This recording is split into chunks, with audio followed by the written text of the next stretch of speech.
1 2, testing.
Good evening, everyone. It's so good to have you all here this evening. My name is Jethro. I'm the comms manager here at Moorlands. I hope you've all had a really fun half-term if you get to celebrate half-term. Our students were away last week, so for them it's reading week, and I'm sure they have been doing a ton of reading, and absolutely nothing else. Before we get started, we're not planning a fire drill. So if you hear the fire alarm, we've got a fire exit there behind the sound desk, one over there, and one the way you came in. But we're not expecting one, we're not anticipating one, so hopefully that will all be fine.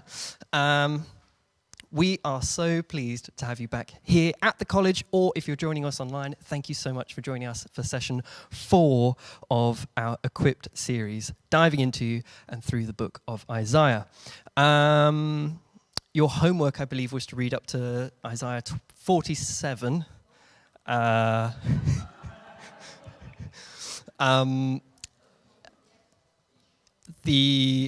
Your homework for next week, I'm going to say it now, and I'll give you a little reminder at the end. But your homework for next week is to read Isaiah 48 to 55. 48 to 55. Now, it is my pleasure to introduce Miles Tradewell. Miles was a pastor at Lansdowne Church, and now we're blessed to have him here as a lecturer at Moorlands. So can we give Miles a round of applause? Thank you. Thank you, Jethro. And let me say thank you as well for coming out on this cold evening. I'm sure there's lots of you who, part of you would want to be snuggled up on the sofa rather than having to jump in the car and come here. But hopefully we're going to be really blessed this evening. I'm sure I overheard someone, I think it might have been one of the students here, say that we're getting onto the juicy bits of Isaiah. Yeah, that's right, Tom, yeah. And I have to agree, this is a wonderful part of Scripture. Perhaps if you saw the flyers go out and the publicity about this course, and you realized it was about Isaiah, maybe it was some of these chapters that we're going to be looking at or thinking through this evening that really hooked you and made you think, yes, I want to be here. Because Isaiah 40 to 55 has some of the most incredible, wonderful, hope-filled promises of God, doesn't it? And so I'm hoping that we're going to be blessed and encouraged and glad that we came this evening. Can I pray for us? I can't remember. Do we do that at the start, Helen? We could do. I think it would be good to pray, wouldn't it? To ask God to speak to us this evening by his word. Father, thank you for our time here this evening. Thank you for those who can join us online and for those who are here in the room. Thank you that even though we come to a text like this, thousands of years after it was written, we can have confidence that your Spirit can speak powerfully to us today. And so we pray for his power at work in us. Lord, I pray that this evening would stretch our minds, but also, Lord, that it would warm our hearts and help us to love Jesus more. And so please be with us, be amongst us, and please help us as we study this passage or these passages together. In Jesus' name, amen. Amen. Good. Well, the main thing we're going to do this evening is dive into these chapters. We're going to dig into a couple of particular passages in a bit more detail. There's so much in there that it's been incredibly frustrating and incredibly wonderful to have the chance to study this. I think probably Tim and Ian and Helen will feel the same, that you just end up with so much on the cutting room floor, so much that you can't include, because 2 hours is not very long. And so there's all sorts I would love to talk with you about this evening, but we probably haven't got the time for that. So we're going to do what we can. Also, I heard Helen last time mention that from looking at this, one of the things you discover is just how little you know about Isaiah. And that is exactly my experience as well. I've been a Christian a little while. I've been preaching a little while. But still, coming to this text now, I've just been humbled by the grandeur of this thing, how incredible it is, how overwhelming it is. And for all the few things that I feel like I've got a bit more of a handle on, there are 10, 20, 30, 40 new things that I just don't know anything about, and I wish I had the time to get into. So I come here with the fruits of what I've discovered, but there's probably so much more out there. Anyway, let's get started, having said all that. And before we go into 40 to 55, we're going to just remember what we looked at last time. It's been a whole week, hasn't it? You might have forgotten what... I'm sure you didn't forget anything that Helen said, actually. It's probably definitely right at the forefront of your mind. But last time, Helen spent a lot of time talking about the closing chapters of the section she was looking at, 36 to 39. And you remember that these switch to a narrative style. And there's a lot of material that's shared between 2 Kings and Isaiah. And it's all set in the period of Hezekiah, the king of Judah. And the pressing threat at this point in Judah's history is the Assyrian Empire. This is a terrifying force, really the first major empire to stretch across Mesopotamia and up to the Mediterranean and the region where Hezekiah was reigning. And eventually, some have already fallen and others will fall soon. All the nations around Judah topple and crumble under the pressure of Assyria. There's just a bit of a focus, a zoom in on part of the reliefs from Lachish that you can see at the British Museum that give you a sense of how terrifying and how brutal the Assyrians were. And so Hezekiah is facing this very frightening prospect. How is he going to resolve this? And as Helen walked us through those chapters, we see that God delivers the people miraculously. He rescues them as they put their trust in him.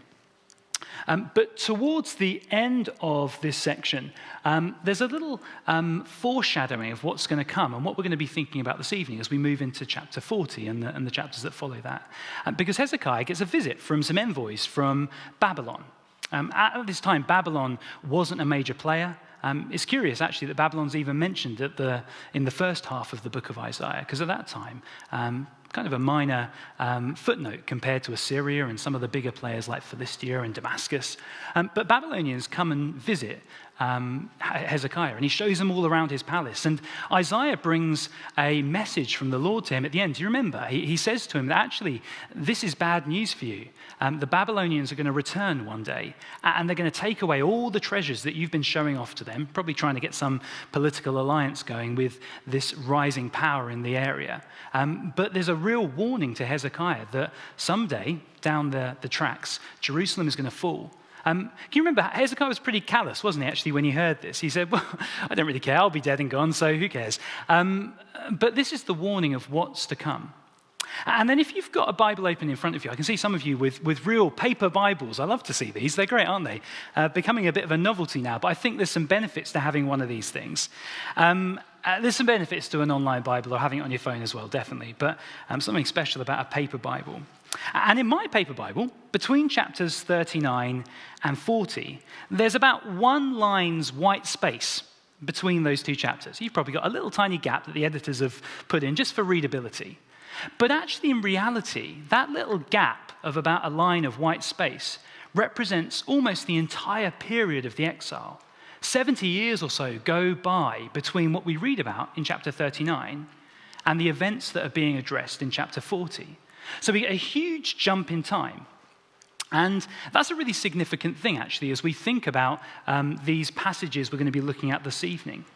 That Isaiah is not addressing the time of the Assyrians, but actually the time at the very end of the Babylonian Empire. I think previous presenters have been talking through this, that we see a number of empires rise and then fall during the course of what Isaiah, what's revealed to Isaiah, what Isaiah shares with us. During the time of Isaiah the prophet himself, we have the Assyrians as the major empire in the region.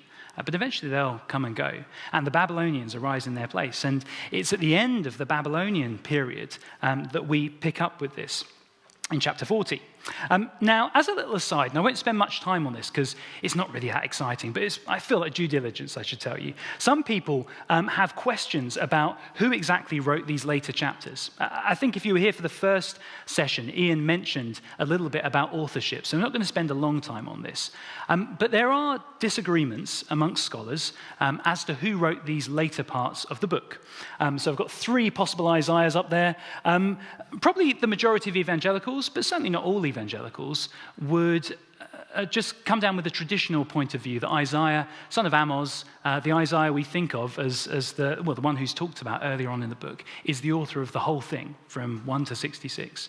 But many contemporary scholars disagree with that. They throw out that idea and suggest that these later chapters from 40 onwards are written by Deutero-Isaiah or Trito-Isaiah, and so the book is split up. Ian and I were talking about quite a prominent commentary. I think, is it 12 Isaiahs that are suggested? So, yeah. There's all sorts of ideas. Bets are off with this. But there are a few reasons why actually this is worth consideration. It's not a totally bonkers idea. And for those of us here, like in this room, who love Jesus, who care about the Word of God, there might be reasons why we consider a second or a third author who's contributed to this book that we call Isaiah. So just to give you a few ideas here, I've got arguments on the left-hand side why you might have a second author, and then kind of responses from people who think there's a single author. So the first thing, which I've already alluded to, is that there's a sudden jump in time. We were talking about the Assyrians, we were talking about the period around the time of Hezekiah's reign, and all of a sudden, it's like we go into a coma and wake up 70 or 80 years later during the time of the Babylonians, at the very end of the Babylonian exile. And this is a totally different topic, a totally different time. It seems to point to a different voice, a different author. Generally, especially evangelicals who hold to a single author point of view, would say, well, that's no problem at all. God is able to see beyond the time that's currently happening for the prophet. He can predict, he can foretell, and so we really don't need to treat this as an issue at all. People often, in these sorts of issues, it's the same with the letters of Paul, would point to differences in style and vocabulary. And again, there are differences. There are words which are common in the latter half of the book, and they're less common in the former part of the book. There are changes in style. I haven't got the kind of expertise to know if this is true or not, but some of the commentators I read said that from 40 onwards is some of the most beautiful Hebrew poetry you'll find anywhere in the scriptures. Whereas 1 to 39 is kind of average in terms of poetic skill and kind of artistic merit. So that may be the case. But again, shifts in vocabulary and style are quite normal. The way I'm talking to you now is different to if we were chatting in the break. The way that I write an email is different to the way that I write an essay. The way that I spoke 10 years ago is probably different to the way I speak today. And so it's no surprise that we see shifts in vocab and style as we move through the literature in Isaiah. Another point that's raised is that in this later part of the book, Cyrus is mentioned by name. Cyrus is the king of the Persian Empire, and it's the Persians who, in God's sovereignty, topple the Babylonians and lead to the people of Judah returning home. It's a big theme in this section of the book. And so some people say, well, hold on a second. Isaiah, living way before this period, couldn't have known the name of Cyrus. It's impossible. And of course, a lot of people would say, hold on a second, this is predictive prophecy. He could know whatever God wants him to know, whatever God has revealed to him. Although I think there is a little bit more to this, maybe than meets the eye. Because how does predictive prophecy often play out in Scripture? I mean, read the book of Daniel or the book of Jeremiah or Ezekiel. Look at the book of Revelation and see how predictions are made. They're often more nuanced, more veiled. It's quite rare. I've only come across one other example that's mentioned in one of the commentaries, which is the king Josiah, where a specific name is given ahead of time or before that person is born. So it seems as though the way that God tends to predict the future through prophetic oracles isn't like this. Now, that doesn't stop God from doing it as a one-off. He's free to do what he likes, isn't he? But it maybe points to the fact that something different could be happening here. Make what you will of that. A fourth point, and actually I think this one's got some mileage to it as well, is that when you read Isaiah 40 and following, it actually doesn't sound like a prediction. Now maybe that sounds like a kind of very obvious point to make, but it reads as though it's describing present events rather than predicting future events. And again, if you compare that with the sorts of predictions you find in Jeremiah or Ezekiel, it seems very clear in those cases when the prophets are speaking about the future and when they're describing their own time.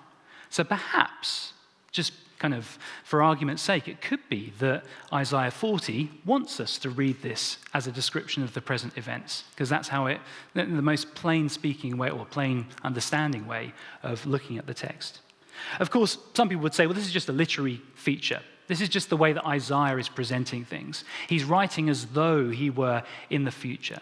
Because in a visionary sense, he was transported into the future to be able to kind of see what hasn't yet taken place. And so he records it with that sort of present urgency. Final thing, which some people think is important, you can judge whether you think that's the case or not, is that compared with some of the other prophets, Isaiah seems like a very background character. Him as a person is not very present in the book of Isaiah.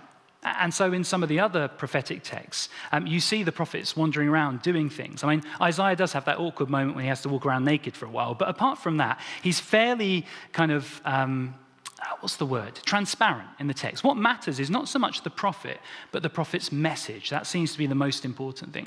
So some people would say, well, let's just not worry about this.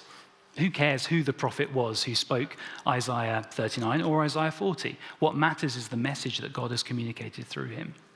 But I think an important pushback to that from an evangelical point of view is that in the New Testament, it seems as though the authors there do assume not just that a book called Isaiah says some things, but that a man called Isaiah says some things. And so if we're going to take the authority of the New Testament seriously, perhaps we need to reckon with that.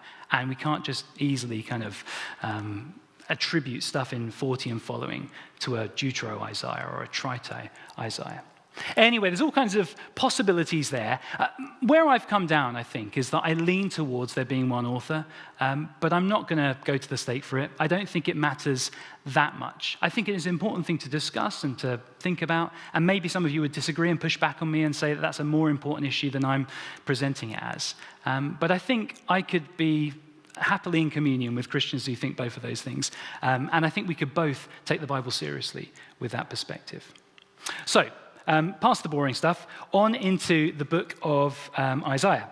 And one of the things that Helen was really keen for us to do during these sessions was to give a sense of the overall feel and tone, the big themes and the major kind of structures of the section of Isaiah that we're looking at.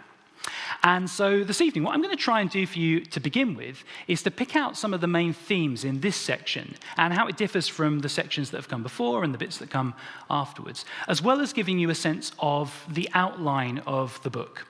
Now, the first one of those things is way easier, in my opinion. I think that Isaiah just has these repeated motifs and themes that come through very, very clearly. But finding the shape and the structure of the text, I've found incredibly hard. I'm just going to be honest with you here. I found it really, really difficult to get a neat kind of structure or a neat outline for the text. I always like to do that. I find it really helpful personally to understand here's where the breaks are in the argument, here's where one part leads on to the next, here's a transitional bit that kind of provides evidence for this next thing that's going to be said or whatever. Those can be really useful ways to really get into the details of a text. But I have found it so challenging for Isaiah.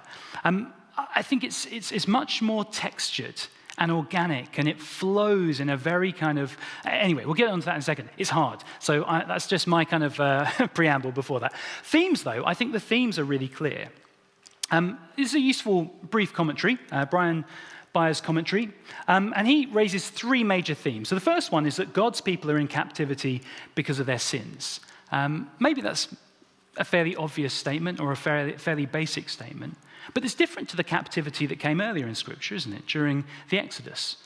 This is a captivity that is because of Judah's resistance to living out the covenant that they had entered into with God. And time again, down through the centuries, God gives them messengers, prophets. He warns them. He beckons them back. He pours out grace upon grace, and they refuse to listen. And so eventually, God's judgment comes.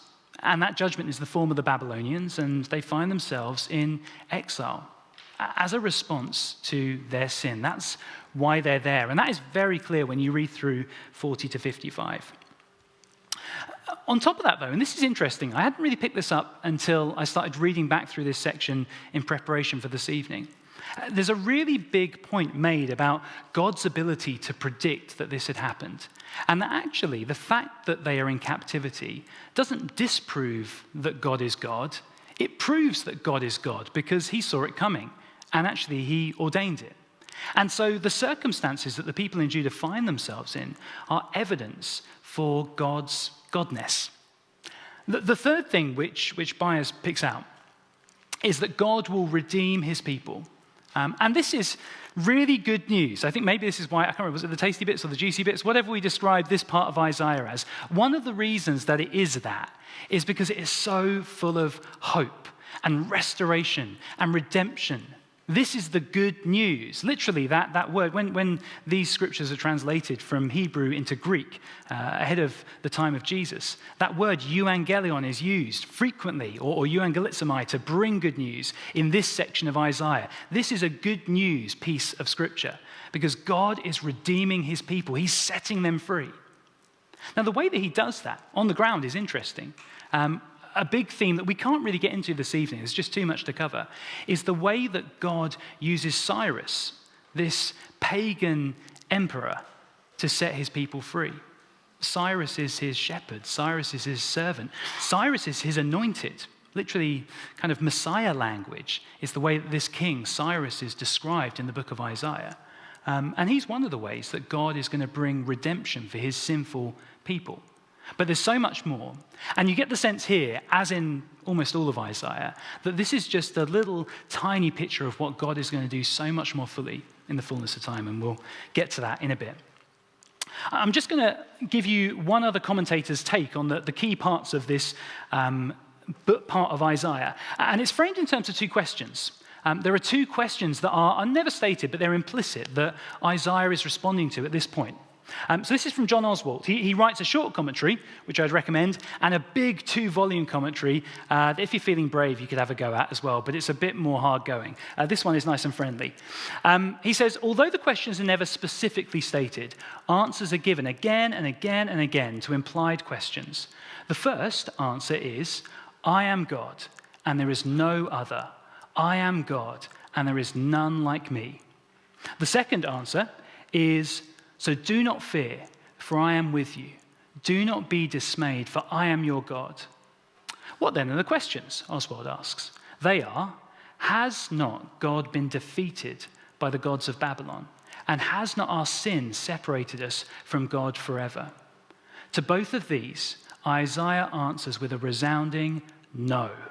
God has not been defeated either by the Babylonian gods or by his people's sin. What I like about that quote is it helps us to step in a small way into the shoes of the original recipients of these messages from Isaiah. What it would be like to be them, and what would be the issues that would be pressing in on you. Has God been defeated? I think this is an interesting one, isn't it? We live in such a different culture, and our ideas and assumptions about God are so different. But in the ancient Near East, at the time when the exile was drawing to a close, it would just be an assumption that each country has its own God or each people group, and that as these peoples clash, actually that's just mirroring something that's happening in the heavenly realms, that these gods are fighting with each other. And so you can understand how natural it would be for the people of Judah to fear the worst when they went into Babylon. Has Yahweh been defeated by Marduk or by the other gods of Babylon? Has he been conquered? Is he weaker than them? And the answer that Isaiah gives us is no. And that goes back to that second point, actually, that Byers was making, that Isaiah goes to great pains to show that actually these events don't prove that God is not God because he's been beaten up by the gods of the Babylonians. Actually, his ability to predict them and to see them coming and actually to bring them about shows that he is the sovereign. He can control the other nations because he is the creator and sustainer of all things. And so that's one of the big things that we see here. Now, I told you before that I found the structure a bit more tricky. I'm going to lean heavily on the fact that Martin Luther agrees with me on this. So the great reformer Martin Luther, he said this actually in a commentary on the minor prophets, but I think it's relevant to this as well. The prophets have a queer way of talking. Have you found that as you've been doing your homework? Like people who, instead of proceeding in an orderly manner, ramble off from one thing to the next so that you cannot make head or tail of them. I think Luther was a bit harsh, wasn't he? But I get where he's coming from, that sometimes you think you've got Isaiah, and then he just takes a left turn or a right turn and throws you off completely. You're not sure where you're going. Or he mentions something that you think, there's that earlier bit. Tim was doing a great job with seeds and stumps and all these things going on, and they come and they go, and the Emmanuel child, and is this child, that child, all this stuff. I mean, it's hard going to keep up with where the prophet is heading. I think Martin Luther liked things, basically like Paul, didn't he? That's what Martin Luther was into, and anything that wasn't Paul was a bit tricky for him. But I see where he's going with this. A more recent commentator puts it much more politely and probably a bit more dryly, but Hyun Kim says it's difficult to demarcate larger units within the section because there are so many concatenated lines through repeated literary genres. Basically saying the same thing as Luther. It's really hard to know what on earth's going on. But there are lots of... one of the things I did notice, actually, you read every single commentary in the library there, and you'll find that every one of them has a different structure for this section. Nobody can agree on the details, so I'm not even going to try this evening. One glimmer of hope comes from John Goldingay. His book is really interesting on the theology of Isaiah. And he notices that this section, he talks about collages, but when he says the fourth collage, he means Isaiah 40 to 55, is the one that is unequivocally linear, goes in a straight line. So thank God for that. It goes from beginning to end and gives us a sense of a narrative. A later section, I'm not sure if Helen will touch on this when she gets to hers, Goldingay thinks that it's got a more chiastic approach, a bit like this picture here, that where the first bit corresponds to the last bit, the second bit corresponds to the penultimate bit, and the chronology of the last section, arguably, has this chiastic effect. So even time is kind of being reordered for literary ends, and that's very confusing. So at least we've got a straight line that we're dealing with in terms of chronology. And so the structure, I've given you very broad brushstrokes here, but there's a sense of direction of flow. That's what those arrows describe. And there's a few sections I've marked out. The first one, which is really important, is the fall of Babylon. If the people are going to be set free, remember, this isn't just written into thin air. This is written to real people in a real moment in history. And the people of Judah were under oppression. They were captives in Babylon. They were facing this ruthless empire over here. And they wanted to go home. And so for them to be able to go home, for God to rescue them, something needs to happen to Babylon. And so a really key part of what we cover in this section is the way that God will raise up Cyrus to bring down the Babylonians. And so you can see from the beginning of 47 here, verse 1, "Go down, sit in the dust, virgin daughter Babylon. Sit on the ground without a throne, queen city of the Babylonians. No more will you be called tender or delicate." And the chapter gives you a bit more of that if you keep on reading. Babylon is going to be brought low. God has used them in his sovereignty, but they've got above their station. Their hubris and their arrogance is out of control, and so God is going to bring them down to size. And then in the following chapter, in 48, there's a message to God's people to come out of Babylon. Leave Babylon, flee from the Babylonians. Announce this with shouts of joy and proclaim it. Send it out to the ends of the earth. Say, the Lord has redeemed his servant Jacob. So Babylon in this section comes crashing down, and God's people are invited to be free and to come home. We're not going to say too much more about Babylon here. There's a few other themes I want us to focus in on as we get into the details of things this evening. Another section we're not really going to touch on this evening is to do with God's servants. It's slightly artificial to not deal with these here, but I think it makes sense to give space to talk particularly about chapters 52 and 53 and really let them breathe, because these are some of the most crucial parts of the Old Testament, I think, as a whole, for understanding why Jesus came and what he did for us. And so next week, Ian is going to be picking up on the so-called servant songs. Ian and I have been putting air quotes around these, and he might explain why next week, something to come back for. Particularly Isaiah 52 to 53 is a really major one, but there's also other songs earlier on in Isaiah that talk about God's servant, the one he's going to use, and how he's going to use him in the ministry of redeeming his people and bringing them out. So if we tiptoe around those things and don't spend too much time focusing on them this evening, what we're left with is a sense of a direction of travel from people captive in Babylon and Jerusalem wrecked and destroyed and destitute to the people being delivered and restored, or the promise of deliverance and restoration. And we're going to focus in on chapter 40 in a little bit. And then in this middle section here, we see the people released. We see it announced to them that they are no longer captives, that they are going to be set free, to wake up and to get up and to shake the dust from their clothes and to kind of to step into this new reality as God's redeemed people. And then finally, at the very end, we see kind of the end of this narrative arc as the people return to Zion, to Jerusalem. The people once exiled are brought back into the city with great celebration. And so the general direction of travel throughout this section is from captivity in Babylon through release and exaltation to returning home and celebrating. It's a joyful homecoming celebration that we see here. I just mentioned at the bottom here that we do get a couple of different perspectives actually on these events. Isaiah flips between them sometimes. And at times it feels as though we're talking to the people in Babylon who have been moved forcibly, who've been exiled to this other place, who've been captives away from their home.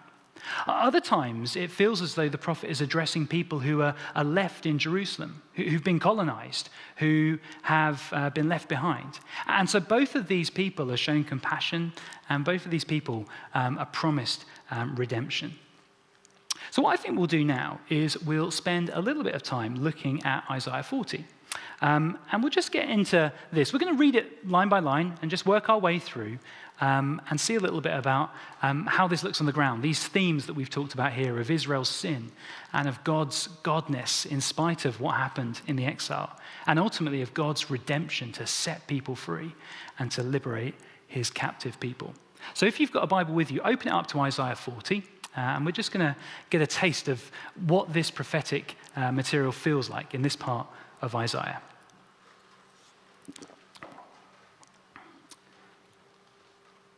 So remember, we had that little space, didn't we? Just before this, Hezekiah callously said, oh, well, never mind, there'll be peace and security in my lifetime. And then we all jump in the time machine and we zip forward over 70 years to the very end of the exile. The people in captivity in Babylon, the Assyrians are long gone, just a memory. But Babylon is still a terrifying threat. And God says this, comfort my people, says your God. Speak tenderly to Jerusalem and proclaim to her that her hard service has been completed, that her sins have been paid for, that she has received from the Lord's hand double for her sins. That word comfort is I think it's familiar. Maybe if you've been around the Bible and around churches for a while, these verses kind of trip off the tongue. I stumbled over one of them, didn't I? But they are familiar, aren't they? And so we don't appreciate, I think, fully what that might have felt like.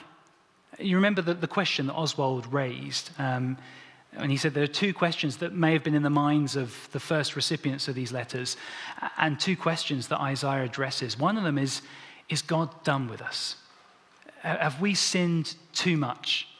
Has he forgotten about us? Has he abandoned us? Have we been discarded by God? And the very clear answer we get here is no. Comfort my people. Speak tenderly to them. God isn't done with them. And I think if we're going to kind of jump around in and out of kind of the original context and sort of contemporary application, I just find that so encouraging that we can't sin too much for God, that we may experience discipline, that we may feel painfully the effects of our sins. But there's that wonderful part of James that talks about how God has more grace. He pours grace upon grace. And that's what these people experience. They had resisted his voice time and time again. They had overstepped the line more than we can imagine. And God does send his discipline, but now he sends his comfort. God is going to comfort his people. They have experienced their judgment, and now it's over. And so then we get into these wonderful words. Again, almost every part of this chapter is probably on a t-shirt or a poster somewhere around your church or your house. Or, I don't know, some of you might have tattoos of some of these things. But verse 3 is another amazing verse 3 and following, another wonderful few verses. A voice of one calling, in the wilderness, prepare the way for the Lord. Make straight in the desert a highway for our God. Every valley shall be raised up, every mountain and hill made low. The rough ground shall become level, the rugged places a plain, and the glory of the Lord will be revealed, and all people will see it together. For the mouth of the Lord has spoken. A way is being prepared. Remember, this is not just, again, kind of words spoken into the air or kind of hypothetical ideas or abstract ideas. This is real promises of a real God to real people in a real place, isn't it? These people are a very long way from Judah. They have been transported to a far-off empire, far, far away. Mesopotamia is not near to kind of the eastern edge of the Mediterranean. It's a long distance. And we get those very vivid pictures as well, don't we, in Ezekiel, of God himself leaving Jerusalem, leaving the temple, going away from his people. And so what we see here is this wonderful physical kind of expression of what God is going to do. He's coming back. He has been far away, but the mountains are going to be flattened. The valleys are going to be filled in. Everything is going to be made possible so that God can come as quickly as possible. God is ready and raring to go. He wants to come and deliver. I was thinking today, what's the song? It's like a disco-y kind of one, isn't it? Ain't no mountain high. I always get them wrong. High enough, ain't no valley low enough. Anyway, it's a bit like that, although kind of better and about Jesus. But the sense is the same, right? In that kind of wishy-washy love song, is basically saying nothing's going to stop me from getting to you. It expresses something about the heart of the person singing the song, that they want to get to that other person, and nothing's going to stand in their way. This is even greater still, right? Because it's not that they're going to go up and down the hills and the valleys. It's that these are going to be flattened and made into a motorway. And God is going to race back as fast as he possibly can to set his people free. It's a wonderful picture. And God is going to establish himself again as God in Jerusalem.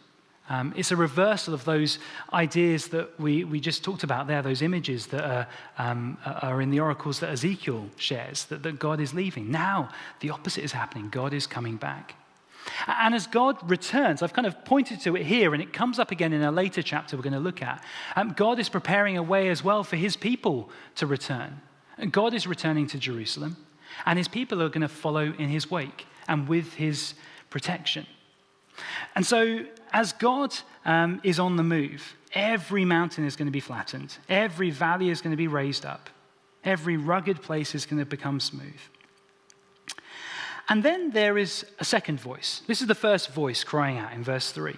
There's kind of three major voices that seem to do a bit of shouting and crying and speaking in this early part of the chapter. The second voice in verse 6 says, "Cry out." And so Isaiah, or we're never quite sure who the voice is that's responding, but somebody responds, "What shall I cry?" Does it remind you of somewhere else earlier on in the book? This kind of dialogue. Got something to say. Who's going to say it? Sounds like Isaiah 6, doesn't it? And people often make the connection. Here we are in kind of the next big move of the book. Isaiah 1 to 39 feels like a pretty coherent part of the book of Isaiah. And as we step into Isaiah 40, it's as though the prophet's ministry is renewed. That vocation, that call on his life is renewed. But now it's not that difficult task that Isaiah had in chapter 6. Do you remember that awful job description he was given? You're going to preach and preach and preach and preach, and everyone's going to, when you have an altar call, is anyone going to come forward? No. Like they're just going to become more entrenched in the hardness of their heart. It must have been devastating for Isaiah to know that. I mean, it must be bad enough when that's your experience. But when you know beforehand that's exactly how everyone's going to respond to you, how tough that would have been. But now this is very different, isn't it? Now the second kind of call on Isaiah's life is a message of comfort. It's a message of restoration. It's a message of redemption. But he still needs to know what to say. And so Isaiah, or maybe someone else, it depends how you read this, says, "What shall I say?" And here's the message. All people are like grass, and all their faithfulness is like the flowers of the field. The grass withers and the flowers fall, because the breath of the Lord blows on them. Surely the people are grass, and the grass withers, and the flowers fall on them. But the word of our God endures forever. There's such a powerful contrast there, isn't there? People come and go. Nations even, we'll see, rise and they fall. Even empires that seem to loom so large in your experience right now. God blows on them and they're gone, like the chaff, like one of those little dandelion clocks. It's gone. That's what Babylon is like. I mean, what a comforting message. Maybe a hard one for them to get. I'm not going to pretend that would be easy to digest. I don't think it would be. But that's the heart of the message here, that Isaiah is to help them to shift their perspective, to see that what feels so big and so oppressive and so permanent is nothing. It has risen up and it will be gone just as quick as it came. And that's exactly what we see as we hear about Cyrus and you read your history books. That's exactly what happened. But what lasts forever? What lasts forever? The word of the Lord, that's right. When God says it, it is unchanging. When God says it, it will never be revoked. And particularly here, I think Isaiah must have in mind God's promises to bless his people, God's covenant through Abraham and through David. God has made promises to his people that cannot be undone. God is not going to let his people down. And this again responds to that question that was raised in the quote from John Oswald. Have the people just pushed it too far? Has God forgotten them? Has he rejected them? The unequivocal answer here is no. God has not given up on his people. The word of the Lord stands. I know a few people in this room, I think, go to Lansdowne. And on Sunday, we were really blessed. We had a preacher visiting who's been a long-term missionary partner of ours. Actually, he was a student at Moorlands back in the early 2000s or 90s, called Barema. He lives in Burkina Faso. And he was talking with us about the experience of persecuted Christians in that part of Africa. In Burkina Faso, I think 10 years ago, on the Open Doors World Watch list, they were number 60. This year, they're at 20. And just talking through the realities of having terrorists, Islamist terrorists in operation in your country. I can't imagine. I don't know what that would feel like, to be under that intense pressure. But these words are for people like him, I think. That those evil forces that press in on you and on your congregation and on your Christian brothers and sisters around you in your nation, they are like the grass and like the flowers that are here today and so quickly go. So don't let that pressure stifle your faith. Don't let that pressure extinguish your hope in Yahweh, because his word will outlast them all. That's the message here, I think, that is at the heart of what Isaiah is sharing with these people. And I think he goes on. Some people think this might be a kind of a different voice, or kind of a third voice, but really this is an extension of the same thing. What is the message? What is the message here? Of people who go up to bring good news to Zion. Look at verse 9, and we'll sort of see how this message unfolds. God's word endures forever. People, they just come and they go. And in verse 9 it says, "You who bring good news to Zion, go up on a high mountain. You who bring good news to Jerusalem," there's that euangelion word if it's translated into the Greek. "Lift up your voice with a shout. Lift it up. Do not be afraid." I just think of some of our persecuted brothers and sisters who are so courageous and so bold in the face of opposition. It's not an easy thing if you're a Judahite who's in exile, who's threatened by this great, powerful empire that's all you've known perhaps for most of your life.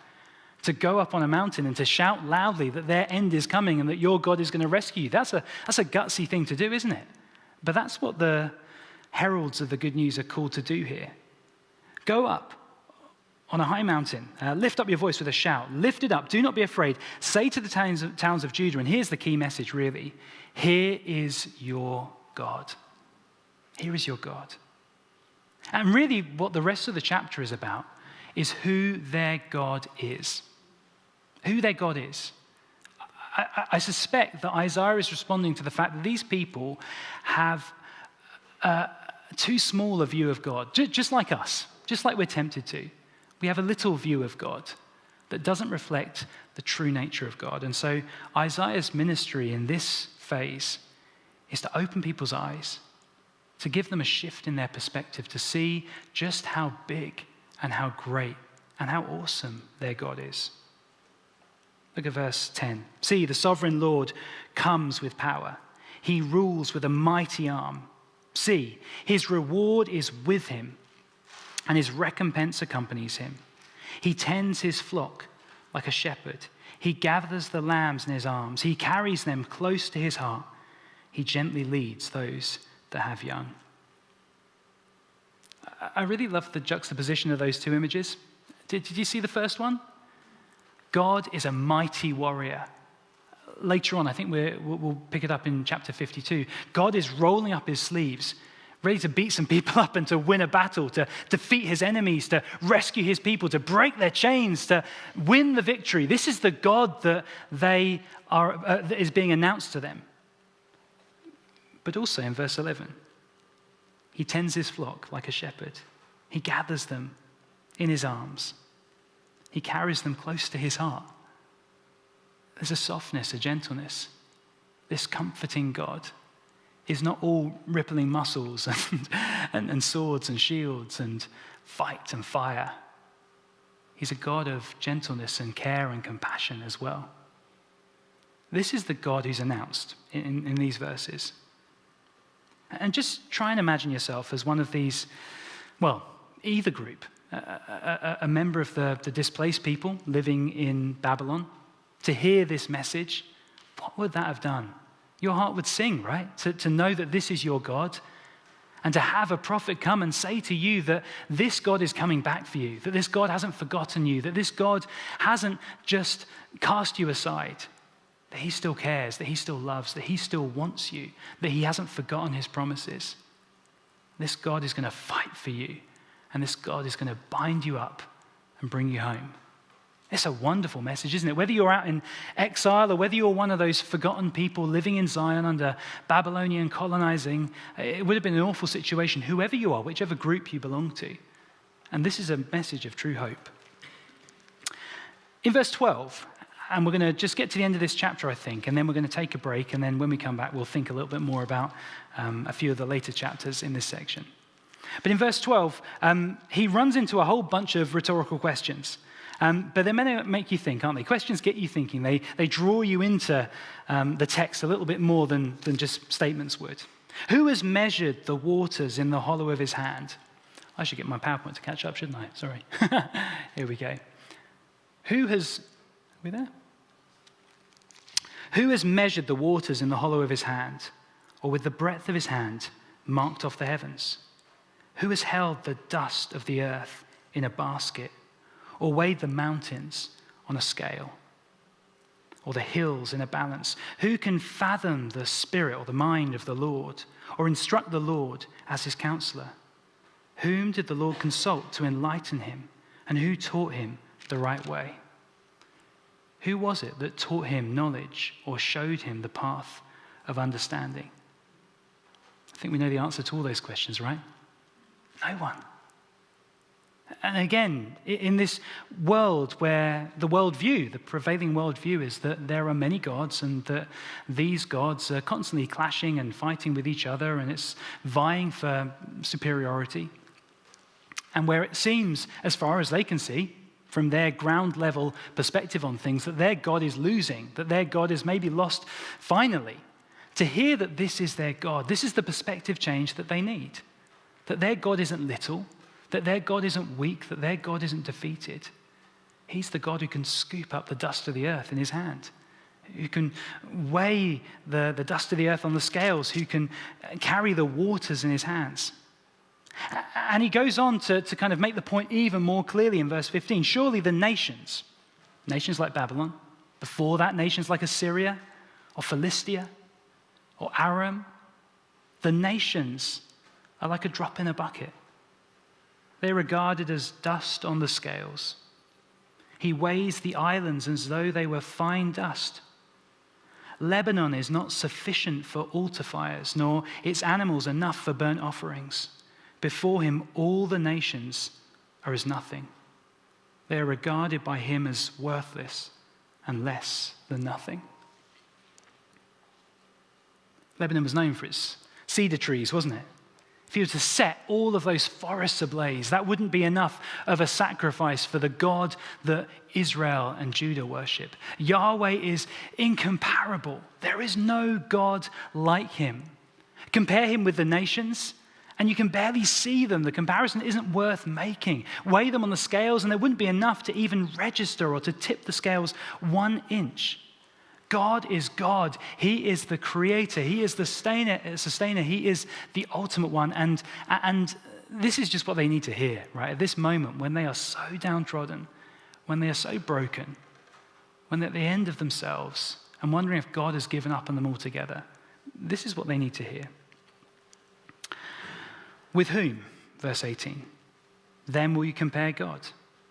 To what image will you liken him? As for an idol, and they will have seen plenty of these in Babylon, won't they? Little statues like the ones I've got here, made of stone or maybe overlaid with gold, or little wooden statues as well. As for an idol, a metal worker casts it, and a goldsmith overlays it with gold and fashions silver chains for it. A person too poor to present such an offering selects wood that will not rot. They look for a skilled worker to set up an idol that will not topple. How far was I going with this one? I need to check, sorry. Here we go, a bit further. Do you not know? Have you not heard? Has it not been told you from the beginning? Have you not understood since the earth was founded? He, Yahweh, sits enthroned above the circle of the earth, and its people are like grasshoppers. He stretches out the heavens like a canopy and spreads them out like a tent to live in. He brings princes to naught and reduces the rulers of this world to nothing. No sooner are they planted, no sooner are they sown, no sooner do they take root in the ground than he blows on them and they wither, and a whirlwind sweeps them away like chaff.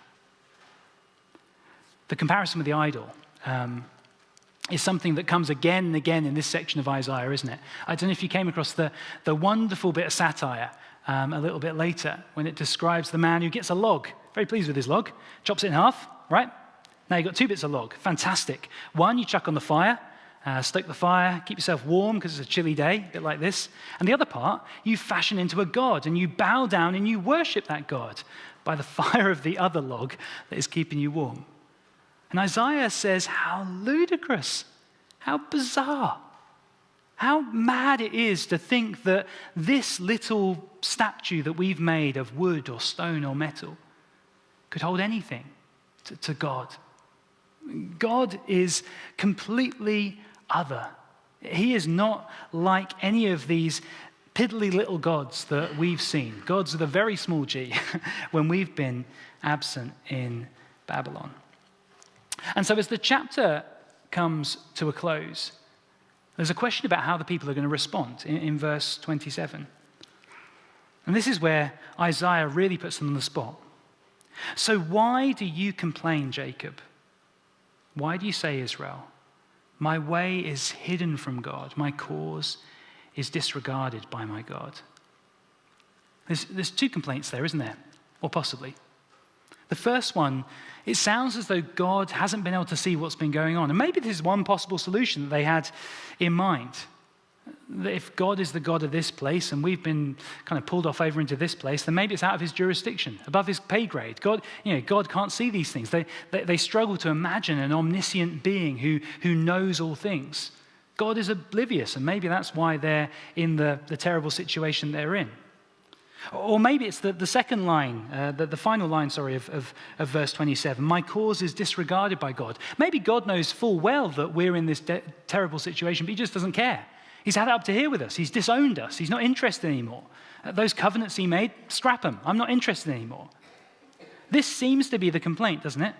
That people are making towards God. And Isaiah says, what? Don't you know who this God is? And in verse 28, this is his response. Do you not know? Have you not heard? The Lord is the everlasting God, the creator of the ends of the earth. He will not grow tired or weary, and his understanding no one can fathom. He gives strength to the weary and increases the power of the weak. Even youths grow tired and weary, and young men stumble and fall. But those who hope in the Lord will renew their strength. They will soar on wings like eagles. They will run and not grow weary. They will walk and not be faint. Again, the call in this passage is for a shift in perspective, isn't it? They've got one view of God. This God is too small. And depending on which part of verse 27 you're looking at, this God is too ignorant or this God is too petty to be able to deal with their problems. But Isaiah wants to open their eyes to the fact that this God is full of compassion. And this God knows the beginning from the end. And this God is ready, just waiting for them to turn back to him. And whether they're young and full of energy, they'll still get tired. Whether they're a bit older and a bit more tired, they'll be tired as well. But whoever they are, God is ready to receive them and to help them in this difficult situation, to welcome them back, to restore them, to lift them up, to dignify them, to exalt them, to make them his people again, to restore and renew his covenant with them. God is ready for this if they'll just stop blaming him and turn back to him in faith. The word I used here on the screen is the word allegiance, and there's been quite a move in the kind of the scholarship around the kind of faith group of words about what that term really means. And one of the nuances that we often miss in our English translations is the idea of allegiance. Like you'd have allegiance to a king. Who is their king going to be? Who is going to be Lord of their life? Who are they going to live for? Who are they going to bow down to and give everything for? Well, the call here is to do that for Yahweh, in the safe knowledge that he is full of love and full of grace, and he's the one in their difficult situation who is able to restore them and to deliver them. I think that's probably a good place for us to pause. Yes, end of chapter 40. So we'll take our little break there. I think there's refreshments out in the foyer. Is that right? Good. It'll take about 10 minutes or so. I'll call you back in a minute's time. Thank you.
if you want to begin to bring those conversations to a close, we'll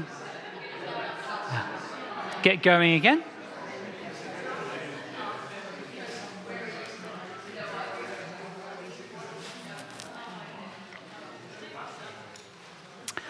The time just flies, doesn't it?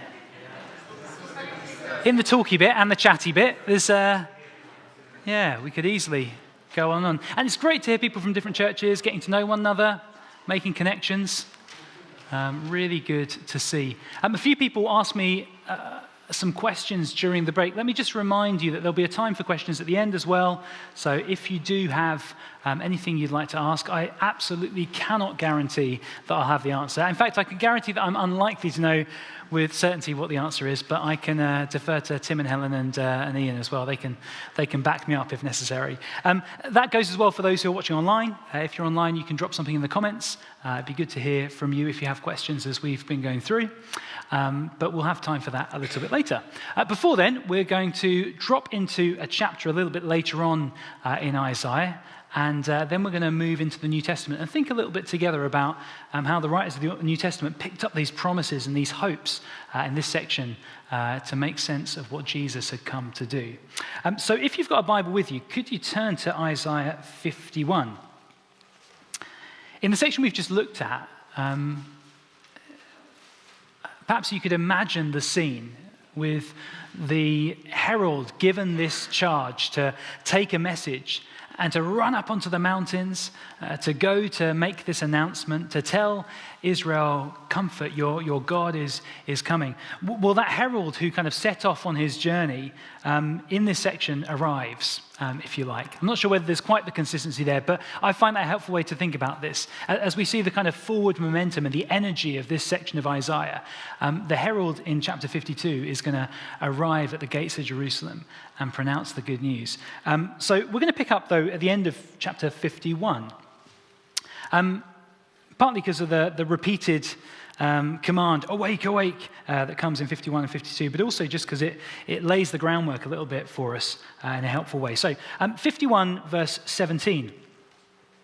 And this is, again, that theme which we picked up that Israel, or Judah I should say, is in captivity because of their sins. They are experiencing judgment. At this point, at the very end of the exile. This has been the cause of their long captivity in Babylon. And the judgment here is described as a cup they've had to drink. Verse 17 says, awake, awake, rise up, Jerusalem, you who have drunk from the hand of the Lord, the cup of his wrath, you who drained it to its dregs, the goblet that makes people stagger. Among all the children she bore, there is none to guide her. Among all the children she brought up, there was none to take her by the hand. These double calamities have come upon you. Who can comfort you? Ruin and destruction and famine and sword. Who can console you? Your children have fainted. They lie at every street corner like antelope caught in a net. They are filled with the wrath of God, with the rebuke of your God. That image of drinking judgment from a cup is one that ripples down through the pages of Scripture, doesn't it? I think most poignantly it's when Jesus describes his death in those terms. What is it he's come to do? He's come to drink a cup and to drink every last drop. A little bit later on in the book of Revelation, this imagery comes up again, doesn't it? Again, with reference to Babylon, actually. We're probably jumping ahead of myself here. That was badly planned. But taking the cup and drinking that cup is part of the judgment that is talked about at the end of the book of Revelation. But we're going to pick up in verse 21 here and see that's exactly what's going on here. They have been drinking the cup. They have been experiencing God's judgment. This cup that makes them drunk, but not with wine. In verse 21 it says, therefore hear this, you afflicted ones, made drunk, but not with wine. This is what the sovereign Lord says, your God who defends his people. See, I have taken out of your hand the cup that made you stagger. From that cup, the goblet of my wrath, you will never drink again. I will put it into the hands of your tormentors, who said to you, fall prostrate, that we may walk on you. And you made your back like the ground, like a street to be walked on. Again, if we try and walk in the shoes of the people who would have heard this for the first time, that is a wonderful thing to hear, isn't it? This cup that they've been drinking, and they would have known what it was like. I don't know, if you were ever as a child forced to drink really difficult medicine, like you've got to glug down this horrible cough mixture or something, like you know what it's like to be made to drink something that you don't want to drink. Well, this is 100, a million times worse than that, isn't it? The cup of judgment that has been forced upon them. But it's over. They'll never drink it again. And this cup has been passed along the line now to their tormentors. And Babylon is going to drink this. And as we've kind of jumped over it, Cyrus is the one who's going to bring Babylon down. Babylon is going to be reduced to nothing. And the Persian Empire is going to take its place. God is going to work through kings and rulers. We read about that in chapter 40, didn't we? The way that God directs the paths of princes and rulers, that they're nothing to him, just like the nations and the nations' gods. But God is now passing the cup into the hands of the tormentor, and Jerusalem is free from it. And so in chapter 52, verse 1, we hear that refrain again, wake up. Awake, awake, Zion. Clothe yourself with strength. Put on your garments of splendor, Jerusalem, the holy city. The uncircumcised and defiled will not enter you again. Shake off your dust. Rise up. Sit enthroned, Jerusalem. Free yourself, from the chains on your neck, daughter Zion, now a captive. Do you remember, I mentioned a few times in the first passage we looked at in chapter 40, that what Isaiah is looking for in his hearers is a change in perspective. Their vision of God is small, or their vision of God is bearing a grudge, or their vision of God is unable to see the pain and the suffering that they're going through.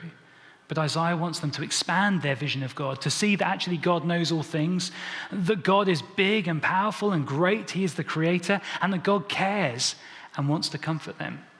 That's the shift in perspective that's required here, to see God for who God really is. A similar kind of shift of perspective seems to be going on, or he's inviting them to a shift of perspective here in chapter 52.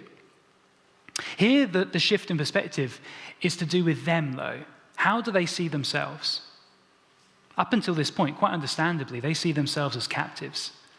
They see themselves as forsaken by God, as forgotten, as broken, as hopeless.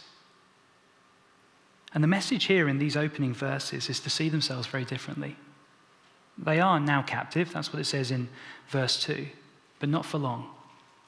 So wake up. See that the day is coming, that the dawn is near. Take off these rags and put on your new clothes. Prepare for the daylight that is about to break through. Brush the dust from you. Take off your chains. Don't live like a captive anymore, because God is about to set you free. Live in light of the future that is at hand. That seems to be the change in perspective that Isaiah is asking for. And not getting ahead of ourselves too much, but there's something similar that we're required to do as Christians, aren't we? To live in the light of the future that is close at hand.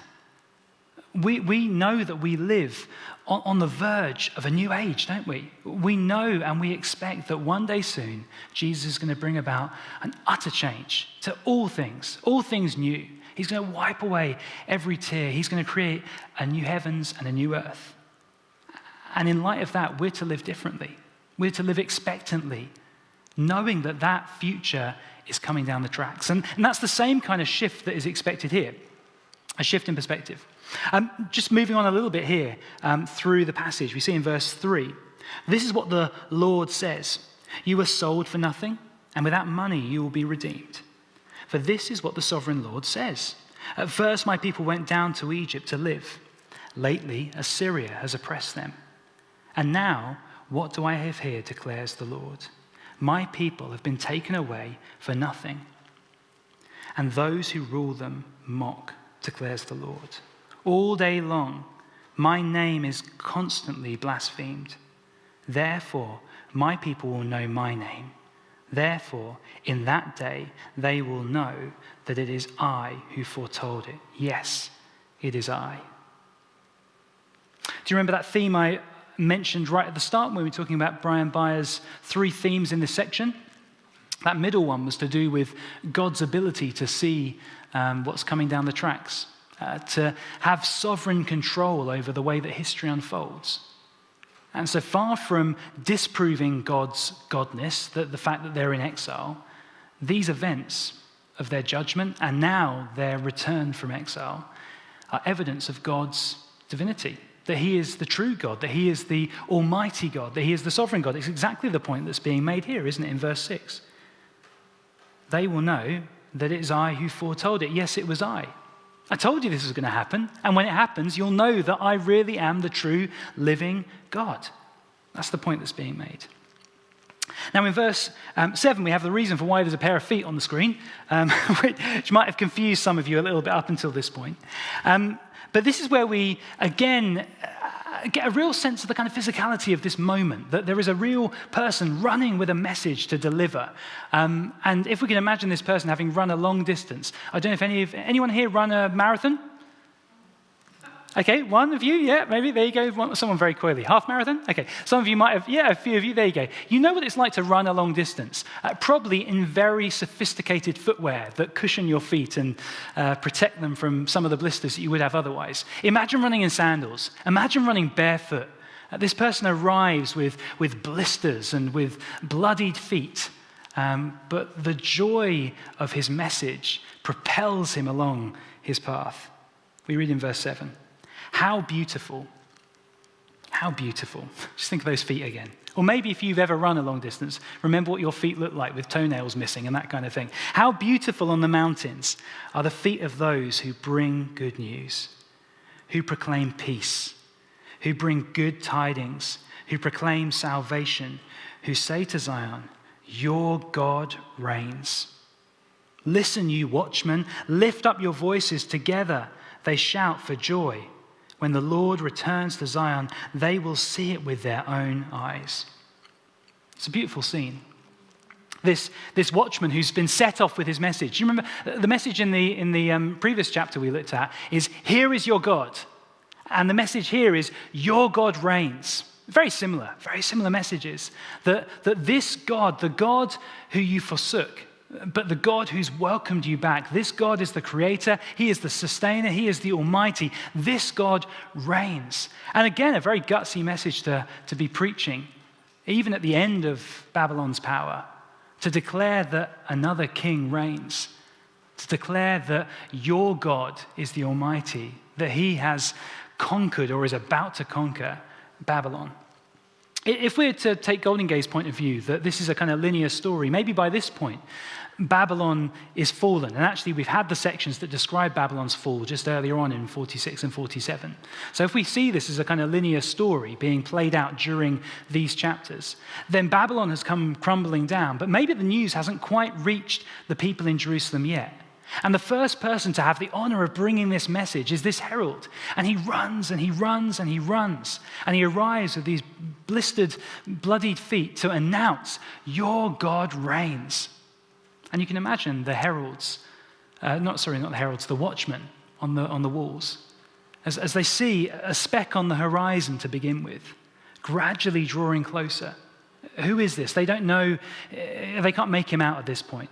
Gradually, he comes closer and closer and closer, the haze of that kind of desert landscape obscuring him slightly. But eventually, he comes nearer, and they can hear he's shouting, but they can't hear the message yet. And they keep on listening, and they keep on watching, and maybe they begin to gather around a little crowd of these watchmen on the walls, wondering, who is this? Is this good news? Is it bad news? Politics at that time was a pretty cutthroat thing, and whose side you were on was a risky, dicey game, wasn't it? What's this going to mean for us and for our family and for the next few years of our lives? And then the herald gets closer, just close enough that they can hear a few words. And then they hear it, the message, your God reigns. Yahweh is victorious. This God has defeated all others. Babylon has fallen. You are set free. That's the message. And what do the watchmen do? They rejoice, don't they? They shout for joy.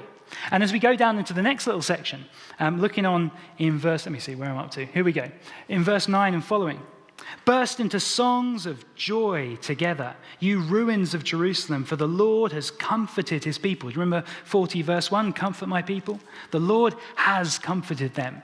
He said he'd do it, and he's done it. He has redeemed Jerusalem. That's the language of being set free, of being out of slavery. The Lord will lay bare his holy arm in the sight of all nations, and all the ends of the earth will see the salvation of our God. Even the crumbling ruins of Jerusalem are going to cry out for joy on that day. That's the imagery of this amazing text. These people, and here we're very much in Jerusalem, aren't we? I was saying there's different perspectives going on here. Some of the time Isaiah is addressing the people way off in exile. Other times he's addressing the people who were left behind and have experienced the colonial rule of Babylon back in Jerusalem. And here it seems as though he's addressing that context and helping them to envisage what it will be like when that herald comes to announce that good news, that their God has finally rescued them. And so as we move into the last little section of this chapter,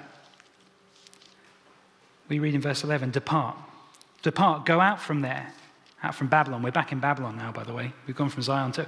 This is Luther's problem, right? He's all over the place, isn't he, Isaiah? But gloriously all over the place. Depart, go out from there. Touch no unclean thing. Come out from it and be pure.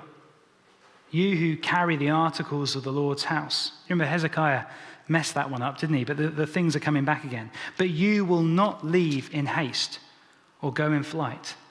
Remember the Exodus? It's interesting, isn't it? For the Lord will go before you. The God of Israel will be your rear guard. No need to rush. Take your time.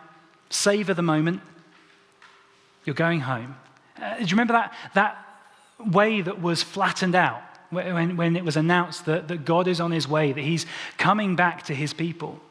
That road is very convenient now, isn't it? That all the mountains have been chopped off and all the valleys have been filled up with the rubble that's been left, and you've got this beautiful flat highway.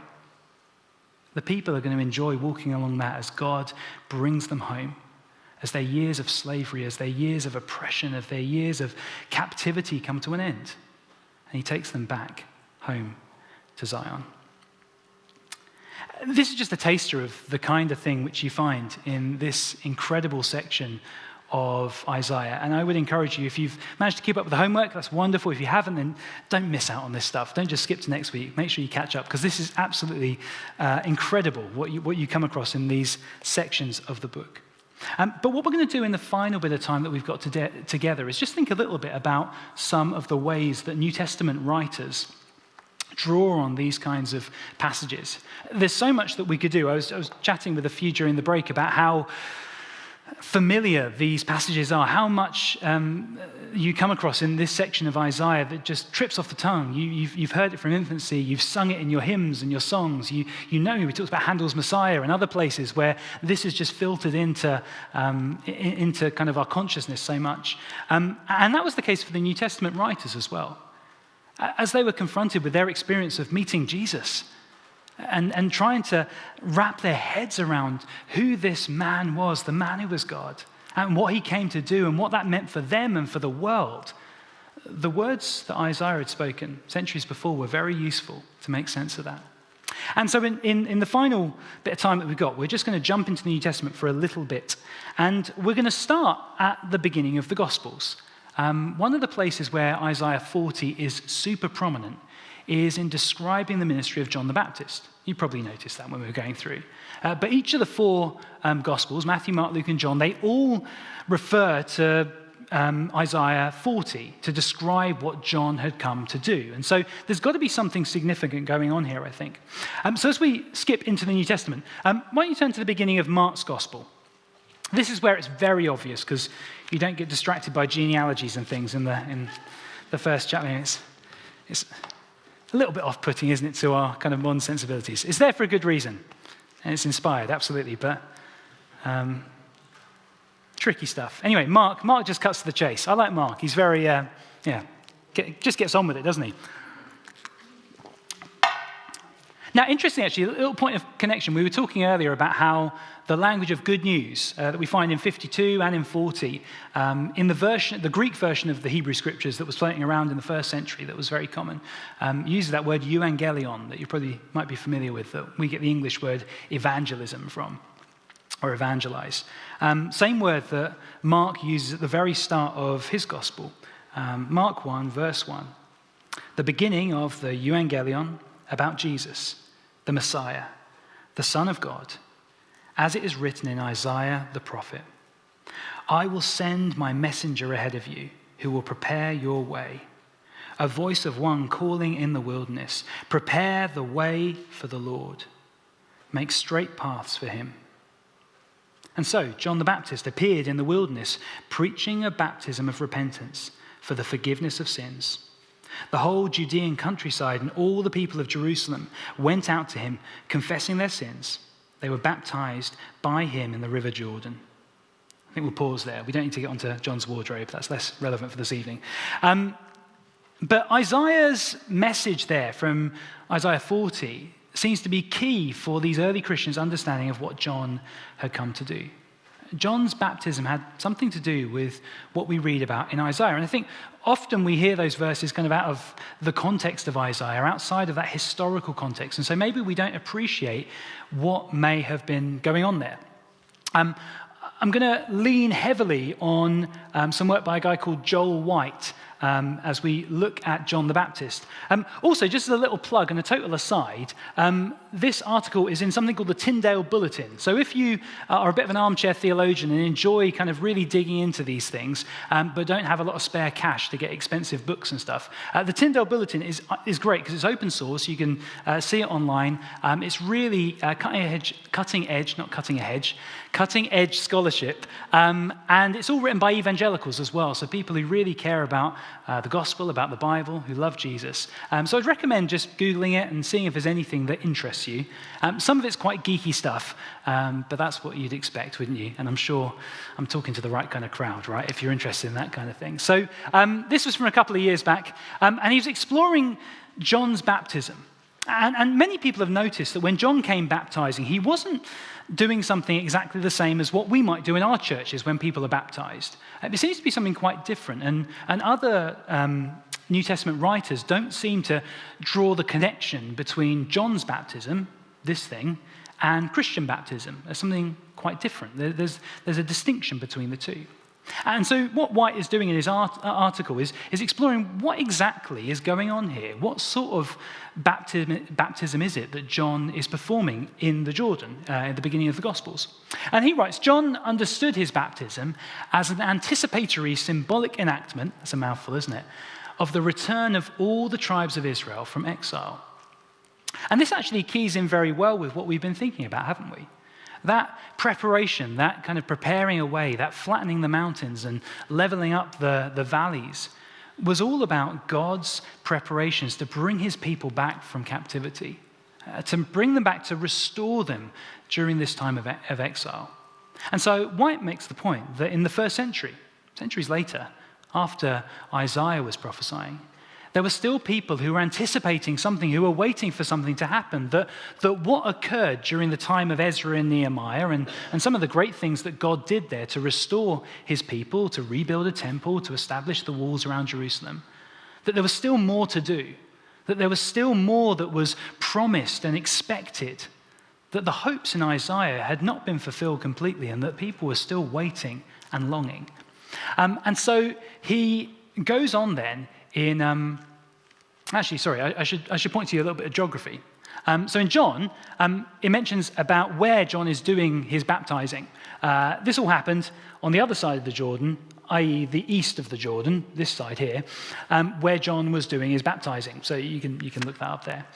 But White points out, this is intriguing, right? Why do you baptizing on this side of the river? Did you hear who was coming? All the people of Judea and Jerusalem. We read in a bit that Jesus from Galilee, up there on this side, on the west, came to be baptized as well. Everyone's living on the west of the Jordan, so why bother crossing the Jordan onto the east of the Jordan, only to come back through the river onto the west of the Jordan again? Am I pointing the right way? Sorry, when I'm facing you, I'm going the wrong way. But you get the point, right? There's a lot of unnecessary crossing a river that isn't required. required, unless John has something in mind with the direction of travel. There's some other things which he points out as well to do with the Greek of this. Now, if you look at Mark 9, sorry, this is all getting very into the weeds, but I promise you it's relevant and maybe even interesting, dare I say. In verse 9, it says, "At that time, Jesus came from Nazareth in Galilee and was baptized by John in the Jordan." Now, that's my NIV, and it says in the Jordan. But actually, the Greek word is this one on the left-hand side here, eis. So there you go, you've learned a very small Greek word there, which means into, rather than en, which is the Greek word which means in. And those are two subtly different words. One of them, I mean, you could say you're in the Wessex building at Moorlands.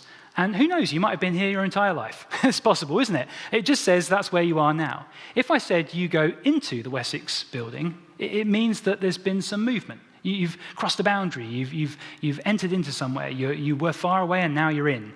And so the way that Jesus being baptized by John is described is a going into. And White kind of concludes that it's probably an important part of what this rite looked like. This religious symbolism of the baptism of John was going into the water and then coming out of the water, specifically being on the east side of the Jordan, going into the water and then coming out of the water again, as in crossing back into the promised land, being in exile and returning to the place that God had given to the people. So it says John's baptism consisted of crossing the Jordan from east to west. Jews who submitted to this rite symbolically enacted a return from exile and entry into the land of promise. On this reading, those baptized would not only have been expressing personal remorse for their sins, they would have also been consciously identifying themselves in the closest possible terms with the grand narrative of the Old Testament prophets in whose tradition John stood, God's gathering of his people and returning them to the land. So here, the scene that we're supposed to imagine is that there are plenty of Jewish people at the time, around the time of Jesus, who were waiting and longing for God to complete his promises that are set out in the book of Isaiah. That still there's a sense that the exile is ongoing and hasn't yet come to a completion. That still people are waiting for this to take place. And still there's a sense that there's sin that needs to be atoned for. That this sin that's being dealt with here is not just their own personal sense of guilt. They lived in a much more corporate society. I think it's one of these things where we struggle to kind of step into their way of thinking. But like many cultures around the world, the corporate identity is just as important, if not more important, than my own personal identity. And so there's a sense that as a nation or as a people, we have sinned against God and we need to be forgiven. For God to for all of the promises in Isaiah to be realized. And so they're anticipating this, getting ready for this, expecting this. And Isaiah sees himself as a herald ushering in this new move of God's salvation. He was not preparing the way for the Lord in some abstract sense. He was literally preparing God's people for the coming of the Messiah, who he expected would soon return and the still exiled tribes to establish his kingdom in Jerusalem. This is interesting to put ourselves into the mind of John. Here he is, several centuries after the time of Isaiah, expecting that in his lifetime and through his ministry, God was going to bring about this wonderful reversal of the exile. Final quote from right here. So, what was John the Baptist doing? It's a good question. He was announcing the imminent end of Israel's exile and awaiting the Messiah who would lead God's people over the Jordan and into the promised land. He encouraged faithful Israelites to cross the Jordan in a symbolic act that anticipated this next great salvific event and thus to prepare themselves for it. It's a little bit wordy, but what he's getting at, I think hopefully is clear to you. That John the Baptist saw himself as being in this great stream of promise and hope that Isaiah sets in motion. That the people were in exile, that the people were in captivity. And there was some sense of those things being undone with the era of Ezra and Nehemiah. But there was so much more that needed to happen. That there were many people living at the time of Jesus in the first century who were still waiting for a reversal of the exile. The phrase an ongoing exile is quite common, actually, in New Testament studies. And it's quite a contested thing. One of the most well-known proponents of it is a person called Tom Wright, or N.T. Wright. There's some people nodding here. You might have some of his books on your shelves. And he makes a big deal of this, actually, that there were many Jews at the time of Jesus and Paul who still believed that there was an ongoing exile. Despite being back in the land, the presence of Rome and other things pointed out to them that God's promises had not yet fully been realized. Actually, amongst kind of scholars, Wright is quite controversial here, and a lot of people, probably the majority, would say that he's not quite right on the way that he assesses that. There's not enough evidence for Jews in the first century having this point of view, and partly because they were in the land, right? That many of them were living in Jerusalem, many of them were kind of enjoying that freedom, and lots of the problems of Israel for the southern kingdom of Judah were not issues that they were facing and wrestling with in their day-to-day lives anymore. Whether or not right is right or right is wrong, it's very confusing, apologies. I think there's something in this, and actually this links us to our final scholar we're going to look at when we look at another bit of the New Testament, a chap called Jason Staples. And Staples reckons that right is right in some ways, but wrong in other ways. The way that right is in his instinct that there is a problem of exile that still persists into the New Testament era, that something about the exile needs resolving. But where Staples thinks that he has misunderstood things is that he's got the wrong exile in mind. That it's not the Babylonian exile that is a problem that still needs to be fixed at the time of the first century. Actually, it's the earlier exile of the northern kingdom by the Assyrians. And actually, it makes an awful lot of sense. If you were a Jew living in the first century, you would look around you and see kind of Jewish culture going on in Jerusalem, for better or for worse, in kind of different ways. But what is missing are many people from Simeon or from Gad or from Reuben or from Ephraim. Or, kind of the northern tribes, by and large, are lost amongst the nations. And that's a real problem if you want to see a restoration of all Israel. And so this links us to our final scholar I was saying, Jason Staples. He's more interested in Paul, actually, but Paul was very interested in this bit of Isaiah as well. And as he reflected on Jesus and the gospel and his own ministry as well, he took so much from what Isaiah had written. Actually, in Romans 10, he uses that language of the people with beautiful feet, doesn't he? How beautiful are the feet of those who bring good news, who proclaim the good news about Jesus. We're beautiful-feeted people as well whenever we preach the gospel. And Paul saw himself as doing something along these lines as well. But interestingly, Paul saw that somehow the return of all Israel and the reversal of exile had something to do with his ministry to the Gentiles. You might think these two things are poles apart. One of them is to do with Jews and one is to do with non-Jews. What do they have to do with each other? But in Paul's writings, the two seem to go hand in hand and be connected. So we're just going to explore something for 5 minutes, and then we'll take a little bit of time for questions at the end. So one of the passages that Staples leans into in an article he's written is at the end of chapter 11. You might know that Romans 9 to 11 is all about questions to do with the fact that most of the Jews in Paul's day seem to have rejected Jesus as the Messiah. And what can that, why is that the case? And at the very end of this section, in chapter 11, verse 25, we read this. I do not want you to be ignorant of this mystery, brothers and sisters, so that you may not be conceited. Israel has experienced a hardening in part until the full number of Gentiles has come in. And in this way, all Israel will be saved. As it is written, the deliverer will come from Zion. He will turn godlessness away from Jacob. And this is my covenant with them when I take away their sins. You can feel some of the resonances with Isaiah there, probably. But one of the things that Staples explores here is what is meant by these two phrases, Israel and all Israel. And again, we're kind of going to get into the weeds of some scholarship for a second, but hopefully we'll emerge in a moment with a great epiphany of kind of understanding. Who knows? We'll see. But bear with me for a moment. Because when I see a passage like this, this is a really tricky passage, right? Almost kind of kicking myself for even bringing it up this evening. I didn't have to, did I? But here we are. And it's a really tricky passage. And interpreters look at this and try and make sense of this. What is Paul getting at here when he says that all Israel will be saved? Is he expecting that there'll be some sort of eschatological miracle by which all the Jews will come to trust in the Messiah? Is he using the word Israel to describe something different, actually, the kind of the mixed congregation of Jews and Gentiles that now make up the people of Jesus? What is he getting at there?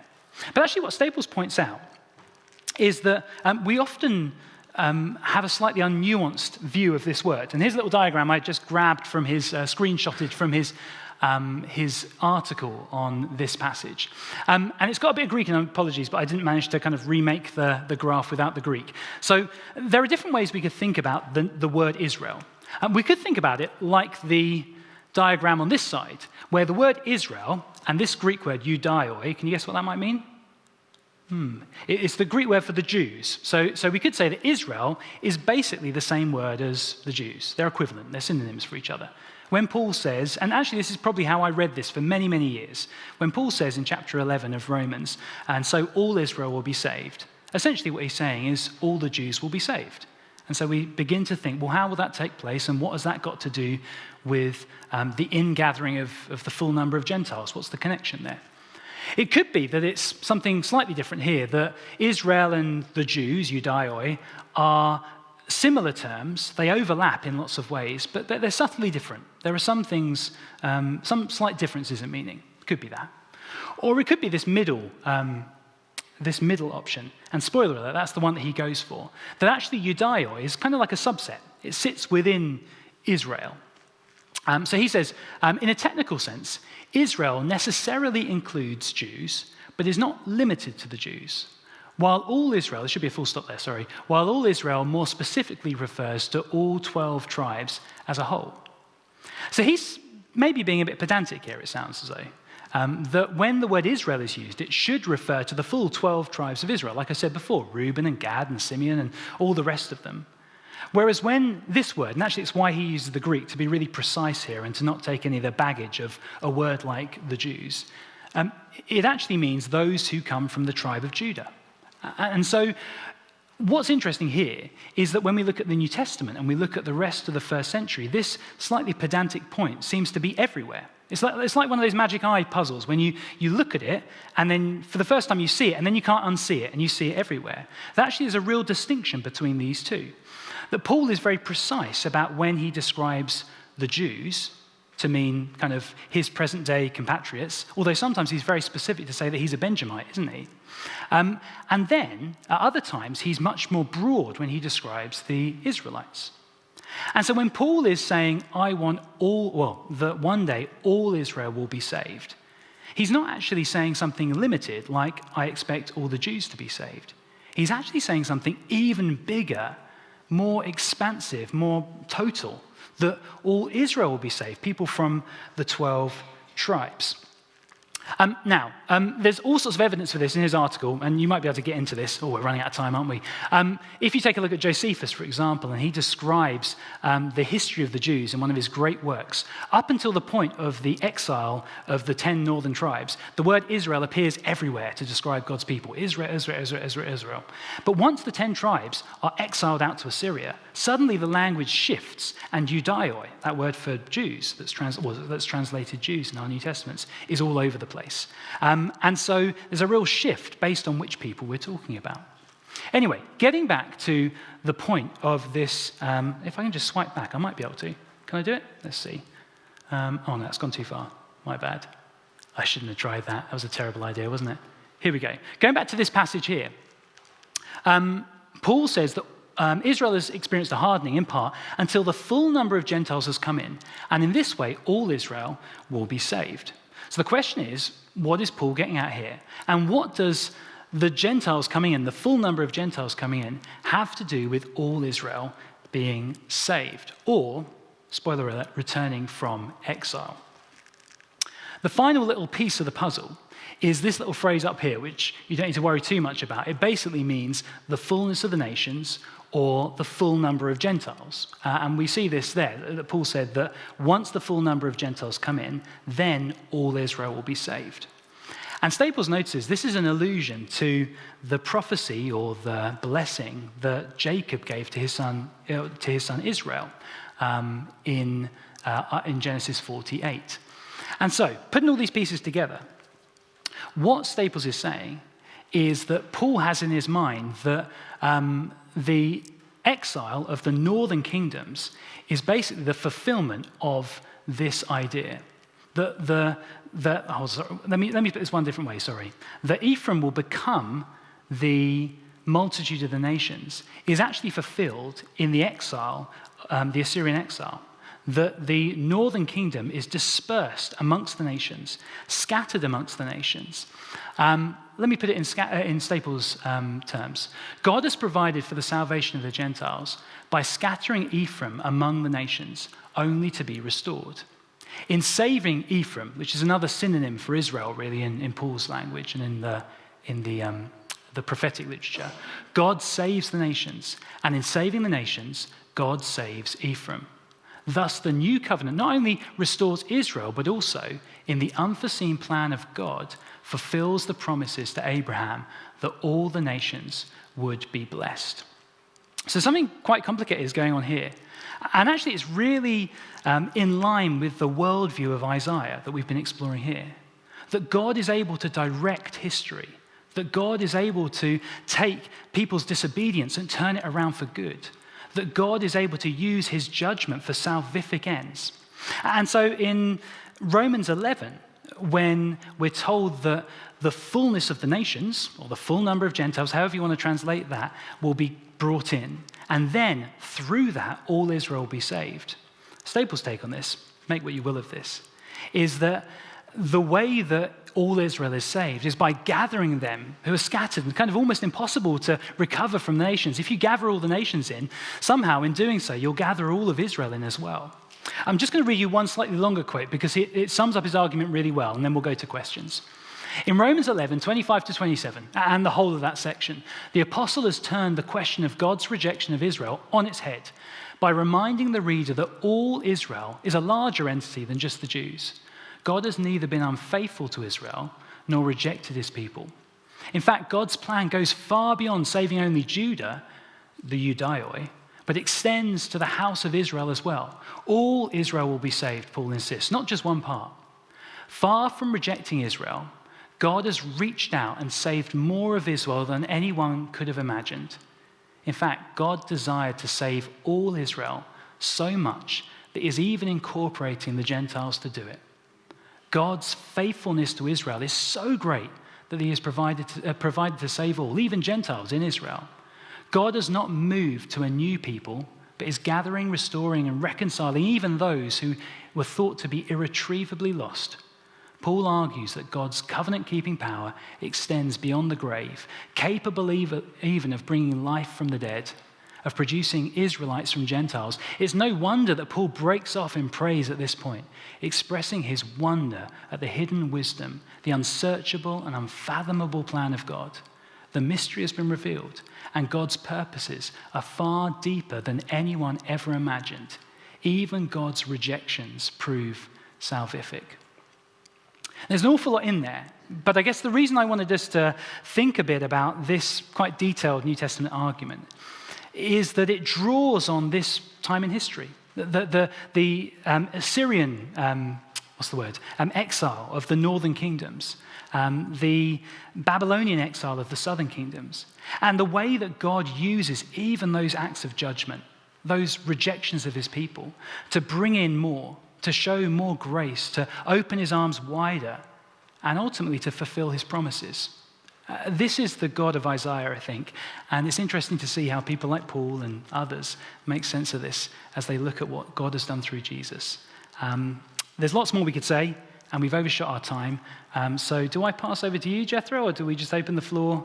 Yeah. So if you've had questions, or if there's anything you wanted to raise or comments, I welcome them now. If there's any online as well, it'd be good to hear from people who've been watching and commented on the YouTube stream. I think also there's a microphone. So I know people are eager to get their questions out and don't want to be on a microphone, but it does help those online if you can speak into the microphone just so that they can hear you. Thank you. There's a question at the back there, Ria.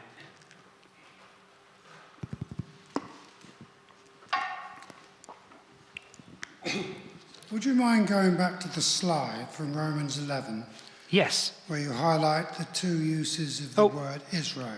of course, yeah. Let me see. I say yes, I don't mind. Whether I can do it is another question. Here we go. Yes, here we go. Right, thank you.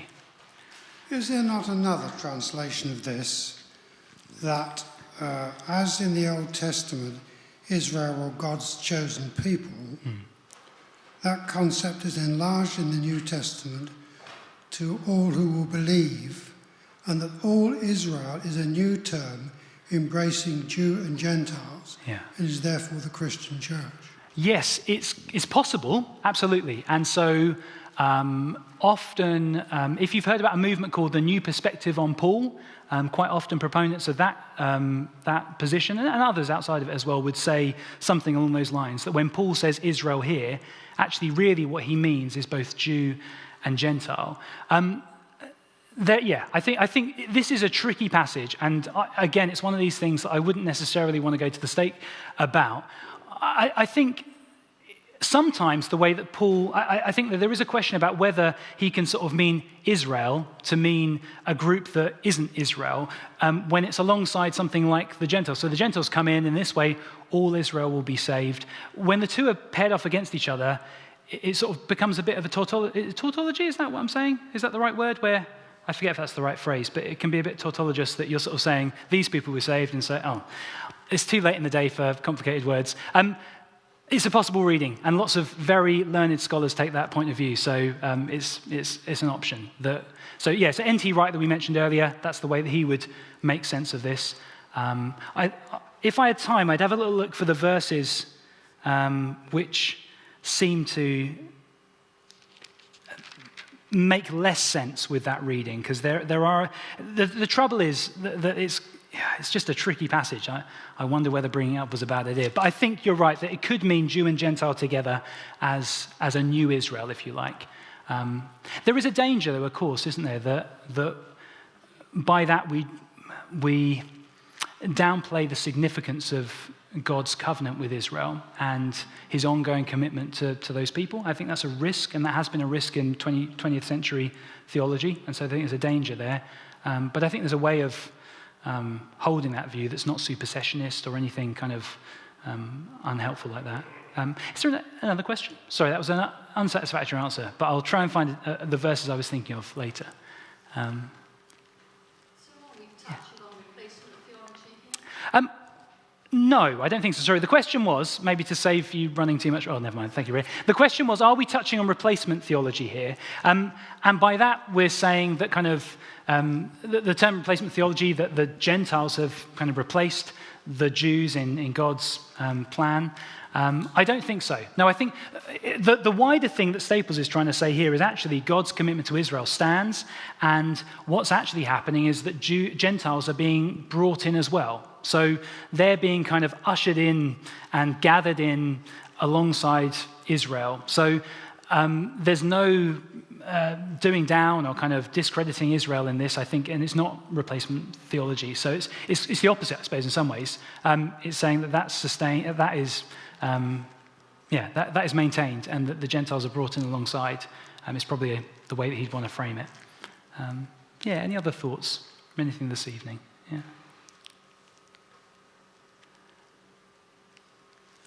Sam or Jethro, nothing online? No, that's all right. Good.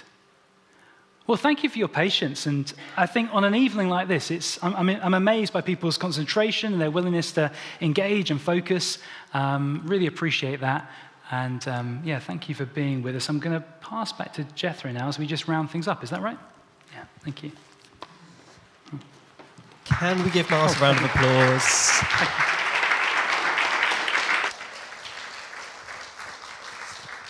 Miles, thank you so much for delivering session 4 for us this evening.